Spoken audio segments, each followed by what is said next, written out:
So, thanks to living here in Australia, I got to see Guardians of the Galaxy Volume 2 a good week before most of the rest of you suckers all around the world. And so, here's my no spoilers review of the movie. And I want you guys to know how hard no spoilers is for me, because my favorite thing to do is to pick specific points in the movie and just nerd out about them. So let's dive right into it. The movie pretty much kicks off just a little while after the end of the first Guardians of the Galaxy. People from all around are hiring the Guardians to kick ass and take names, and they do good deeds for money all around the galaxy. But, without going into the details, they waste no time in pissing off half the galaxy. And that's because the team is mainly made out of criminals who just happen to be doing good things now. And so, in the middle of all that, the movie sticks to the strengths of the first one, by doubling down on its strongest aspects, its characters. We get to see a lot more of the Guardians all interacting together, and it's usually to really hilarious results. This is one of the funniest movies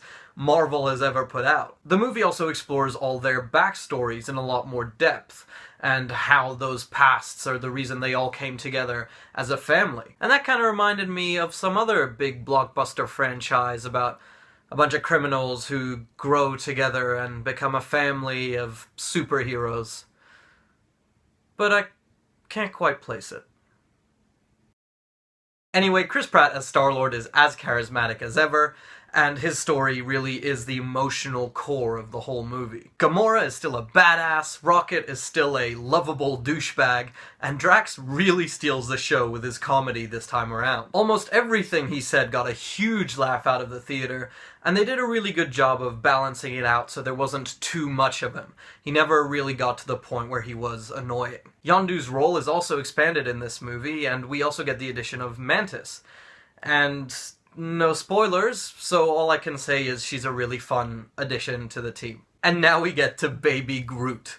From the opening credits all the way to the end of the movie, little Baby Groot is a super cute, super funny, and super useless character. He often messes things up for the team more often than he helps them, but he's so cute that no one can be really mad at him for a long time. It's a great lesson for movie writers. If you're gonna make a character who screws things up all the time, just make sure he's adorable, and people will let it go. But going back to the plot and the themes of the movie, the whole focus on creating a family and having a plot that has a deep emotional core makes this probably one of the most heartfelt movies in the entire Marvel Cinematic Universe. And that really personal focus means we get some really great stakes for our characters. I still need to process a bit to decide whether I think it's my favorite Marvel movie ever, but it's definitely in the top 5 for me of the Marvel Cinematic Universe. And unlike a lot of sequels, it manages to outdo the original in almost every way. The only problem I really had with it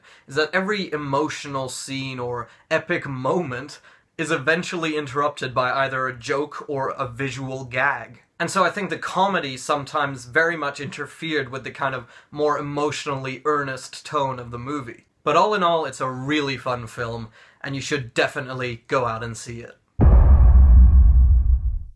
I want to give huge props to Marvel here, because none of the trailers they release really spoiled anything that happens later on in this movie. And that made this one of the only recent superhero movies that hasn't been totally predictable for me. There are lots of great, big and little twists sprinkled throughout the story, and here they all are in order.